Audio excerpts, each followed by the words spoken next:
मुश्किल कुशा जी न्याणी उफिन कई कहजानी अली मुश्किल कुशा जी न्याणी उफिन कई कहजानी अली मुश्किल कुशा जी न्याणी।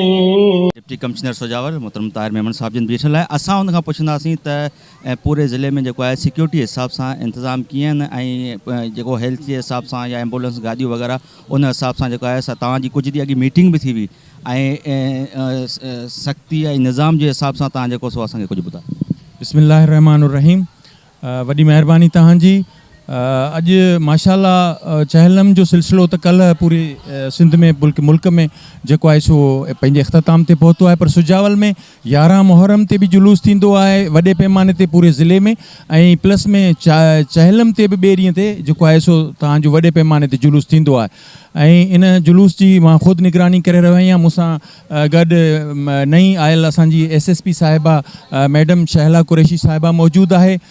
मां रिलीव थियण खां पहिरीं मां ईअं त रिलीव थी चुको आहियां ऐं मां इहो महसूसु कयो त आउं हिन सिक्योरिटी जे हवाले सां ख़ुदि हुनखे मॉनिटर कयां ऐं तव्हां सां गॾु मौजूदु आहियां। अल्हम्दुलिल्लाह तमामु सख़्तु सिक्योरिटी इंतज़ाम कया विया आहिनि ऐं असां सां गॾु काफ़ी तइदाद में DSP साहिबान मौजूदु आहिनि, इंस्पेक्टर्स ऐं काफ़ी पुलिस अमलो मौजूदु आहे। पूरे ज़िले खां हिते जेको आहे सो मुख़्तलिफ़ जुलूस जेको आहे सो पहुता आहिनि ऐं उन खां सवाइ जेका हेल्थ जा निज़ाम आहिनि उहे तमामु हॉस्पिटल्स खे मां जेको आहे सो अलर्ट करे छॾियो आहे। अल्हम्दुलिल्लाह सभु असां वटि इंतज़ाम आहिनि। गॾोगॾु असांजी एम्बुलेंस सर्विसिस, पैरामेडिकल स्टाफ सभु मौजूदु आहे ऐं इंशाअल्लाह पंहिंजो जुलूस जेको आहे पंहिंजे इख़्तिताम ते स्मूथली पहुचंदो।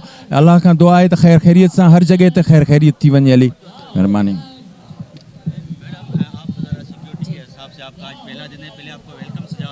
थैंक यू, बहुत शुक्रिया। मेरा नाम शहला कुरैशी, SSP डिस्ट्रिक्ट सुजावल, और यहाँ पे मुहर्रमुल हराम के चहलम के हवाले से सिक्योरिटी के इंतजामात का जायज़ा लिया, जो कि तमाम सिक्योरिटी अलर्ट है और यहाँ पर तमाम लोगों को जो है वो सिक्योरिटी प्रोवाइड की गई है और इंशाल्लाह पीसफुल तरीक़े से ये जुलूस जो है वो इख्तिताम पजीर होगा।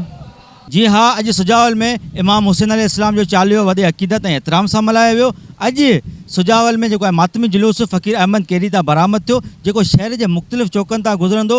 हैदरी चौक ते जेको आहे तो मजलिस जो अमल थींदो, जॾहिं त सिक्योरिटी जे हिसाब सां असांखे SSP सुजावल ऐं DC सुजावल ॿुधायो त सिक्योरिटी जा इंतज़ाम तमामु सख़्तु कया विया आहिनि। शहर जे दाख़िली ऐं ईंदड़ वेंदड़ रास्तनि खे मुकमल सील कयो वियो आहे ऐं के CCTV कैमराउनि ज़रिए जेका आहे सा जुलूस जी निगरानी कई पई वञे ऐं कोशिशि कई पई वञे त आख़िर ताईं को अहिड़ो अणवणंदड़ वाक़ियो पेश न अचे। जॾहिं त town committee chairman Syed Aftab Shah Shirazi जे हुकूम ते शहर जी मुकमल सफ़ाई कराई वई ऐं सबिलुनि जो पूर्ण एहतमाम कयो वियो। कैमरा टीम सां गॾु इमरान अली, इबरत न्यूज़ सुजावल।